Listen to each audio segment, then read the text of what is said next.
Good morning. I am Nicola Rinaldi, author of the book No Period, Now What? And today I'm going to bring you the second in my interview series of women who have recovered their periods after they went missing for various reasons. Today I'm going to bring you Laura, whom I've actually known for quite a long time because we found out that we actually knew each other on the Fertile Thoughts board, which has not been active for a good long while, so that was kind of fun. I just wanted to say, the video quality isn't great. I don't have a lot of time to spend on making this flashy or anything like that. And sometimes I look at myself in these videos and I'm like, oh my God, I look all pink and whatever. And I decided I'm just going to let it go because I think that's part of what our problem is we're so focused on appearances and what we look like, and sometimes to the detriment of our person, ourself. And I think it's really important to not worry so much about those superficial things and just worry about the content. So I'm bringing you these videos. They're not going to be perfect, but hopefully what's in them is what you find meaningful and helpful. So Laura, I'm so excited to have you on here today. I know you've been recovered from HA, hypothalamic amenorrhea, or missing periods for a while now. And I think, you have a lot of really positive things to say in the group. And so I think it would be lovely for people to hear from you a little bit more about your story and your experiences. So I'm just going to ask you a few questions. This should only take about 10-15 minutes and because I'm trying to keep them short so they're easy for people to watch. So let's get started. So first, can you tell us a little bit about yourself and the factors that played into your missing period or hypothalamic amenorrhea? Yes, I think a big factor for me was that I was an overweight kid and teen. Mm-hmm. So I wasn't much into sports and it's sweet tooth. So I think it's a pretty normal child. Mm-hmm. And I loved eating, but at some point I felt uncomfortable with my weight. Mm-hmm. And I was 17 years old, so at that time I became more critical about my body, about myself and how I looked. So I want to lose a little bit of weight, and what I did was that I decided to cut sweets from my diet because they are supposed to be unhealthy. Mm-hmm. And it wasn't hard for me because I could still eat a lot of things and never felt hungry, and I didn't restrict my calories severely to lose weight, and it took me also a while, maybe a year, but at some point people around me started to notice, and I really liked that. And mm-hmm. I got compliments. It was I felt great. And but at some point I lost my period, and according to the weight loss. And I didn't freak out at the beginning because I didn't notice first the periods were gone. I was not really tracking them. And I knew that I couldn't be pregnant, mm-hmm. So I just continued losing weight. And my weight was still considered to be overweight when I lost my period, so I didn't worry. And after a year, I still had no period. Mm-hmm. I was wondering, why is my period gone? So I saw first time I went to a NOB, first time in my life, and it was a horrible experience because it was painful. Mm-hmm. And she told me, yes, you're healthy, your organs look fine. So, and she sent me away, and I was happy. I was very relieved because my period is gone, but I was still healthy. Mm-hmm. And I believed her. So I continued losing weight, and at some point, I was getting worried again because it was like more than a year and still no period. And I was at that point, my weight was still considered to be healthy, but I lost a big amount of weight. Mm-hmm, and mm-hmm. I started to question, am I really that healthy? So I went to see a second OB for second opinion, and the second OB told me that I should take the pill mm-hmm. to get my period back, and she told me that it would be some kind of medicine. So it sounded very logical to me. So you take medicine because you're ill, and then you get healthy. Mm-hmm. So I thought I would take the pill, and then obviously my period came back, and I thought that I would be healed. Yeah. And so maybe I should make clear that the period you get from the pill is not a real period. It's just a withdrawal bleed from the hormones. But she didn't explain this to me. So when I stopped the pill 1 year later, I didn't get my period again. Mm-hmm. So I figured, okay, so the pill is not a solution, obviously. But so what is the solution? And so I waited again for a few months, and I saw the third OB who told me the same. I'm very healthy, and my weight was fine, and I didn't exercise, so that was no problem. And it was really frustrating because she told me she actually had an explanations, and she told me, yes, you have just lazy ovaries. Mm-hmm. Which is, I don't know. Like, that's the scientific definition, right? It's really strange, but so I started to look on the internet what was wrong with me, and at some point I figured that it must be hypothalamic amenorrhea, because I ruled out every other option. Mm-hmm. And but it was really hard for me to accept it because I didn't fit the pattern. If you look up on the internet, HA, it's mostly about women who are underweight or exercising a lot. And I hate exercising, so that's me. And restricting calories. Do I restrict calories? Maybe. So, but at some point, I think it was very hard for me to accept this. Mm-hmm. And at some point, I did. Yes.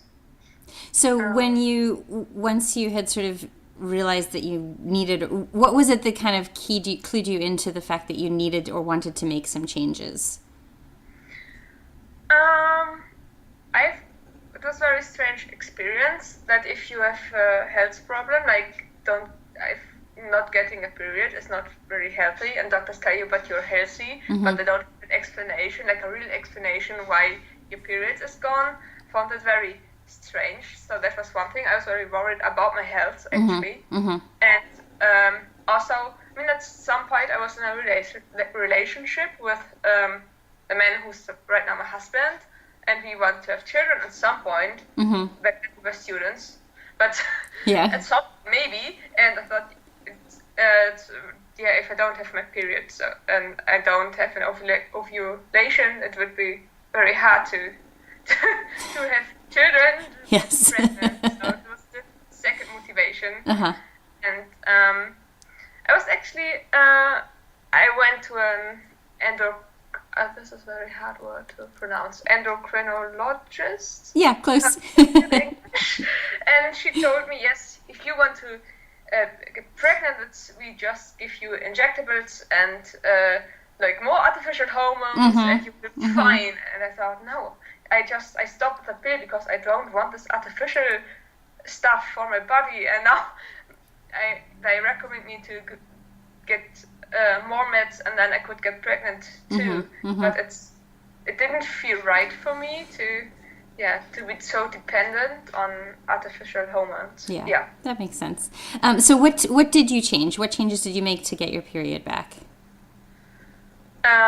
So first I was wondering if I was restricting my calories. So I was tracking them because I thought that I would eat plenty, and then I found out I didn't eat plenty. Oh, really? Interesting.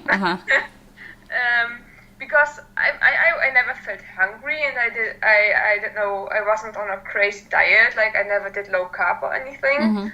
But still, my body needed more food. Yeah. And when I started eating more food, I got more hungrier every day, and I really had this crazy hunger for like 4 or 5 months. Extreme hunger, it's called. I think normally you have it if you recover from an eating disorder, and I had the same experience. So at night I was craving a lot of food, sweets mostly, chocolate, ice cream, and I stopped restricting calories or food. I just ate, and I also gained a lot of weight, obviously, but it was really it was a great feeling to eat everything I wanted, and I learned that my body needed this food. So even if my weight was never considered to be underweight, I was underweight for my body. Yep. So it was really important thing that I've learned, and so I think what I did was eating more food, and although a lot of food were just like I included more sweets, especially in my diet back, and I also gained weight back, and exercise was never a problem, so I exercise occasionally, but yeah. Yeah. So I know that you ended up taking Clomid. So can you tell us a little bit about that? Right. Yes. So after I went like all in, I didn't get my period back, and it was really frustrating because I thought, now I found the solution. I found the cure. It's food. It's rest. It's gaining weight, and then I didn't recover. So I contacted you actually because I read your blog, and you seemed the one of the best experts, and you actually sent me a research paper about clomiphene, which is used for women with HA to recover their periods, not to get pregnant, because I thought it would be just medication take if you want to get pregnant, but you can also take it to jumpstart your cycle. And I want to try this, and the hard thing is that you need, at least in my country, a prescription for this medicine. And in my country, it's not used to treat patients with HA. So I went to a doctor, and I told her my whole story. I got the paper, I printed it, and I gave it to her, and I asked her, so would you, I know this is not the protocol, but would you be willing to try it, because it cannot harm? So, and she was okay with it, and I could try the extended protocol, and it had, so the first clomiphene cycle was the first cycle I ovulated after 7 years. So it's crazy for me to, it was a really great feeling. I celebrated with my husband, and and then also second cycle and third cycle I ovulated, and so then I stopped, and I was really afraid that my period would be gone again. But after 60 days, my period came for the first time. Yay! Naturally, so I was really relieved. Yep. And, actually, and my cycles got shorter every month, so that I had to be very patient. It took me half a year until and now I have like 35 days cycle, so still not short, but I think it's regular, and it's fine. It's just my body. That's great. That's really wonderful. So can you tell me what were the top 3 things that helped you to alter your lifestyle and thoughts about what were healthy? I think first thing is that I had to accept that the fact that I have HA, and when I started, part of this process was to stop hating my body for that. My body has lost its period, but loving it for the fact that my body wants to protect me, and accepting that it's only for the best that I lost my period, and that actually taking more care of my body is helping my whole body to recover. It's not only about the period thing, and it's actually huge. And I also I felt so much better during and after recovery. So this was very important for me.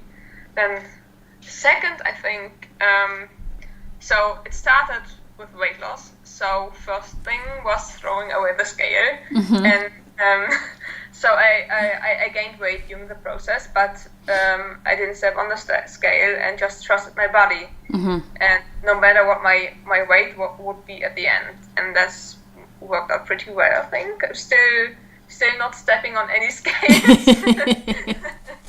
And I feel fine with my body, how it is. That's amazing.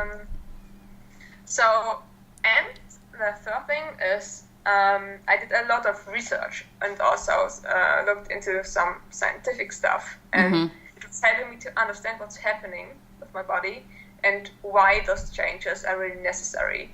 And that's, I think, could be helpful to if you're still in denial.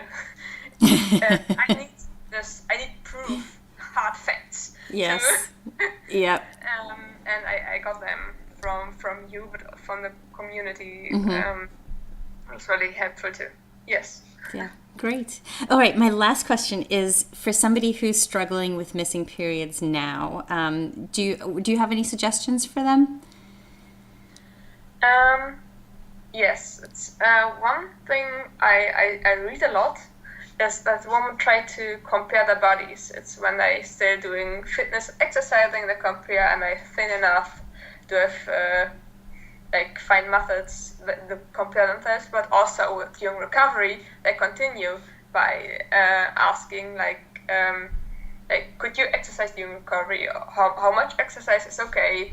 How much do you eat? How long did it take you to recover? But so I found everybody is different, and everybody is different. Yes. So while other women might have recovered at my weight or exercise level, I didn't, because my weight was not healthy for my body. And that's such an important point.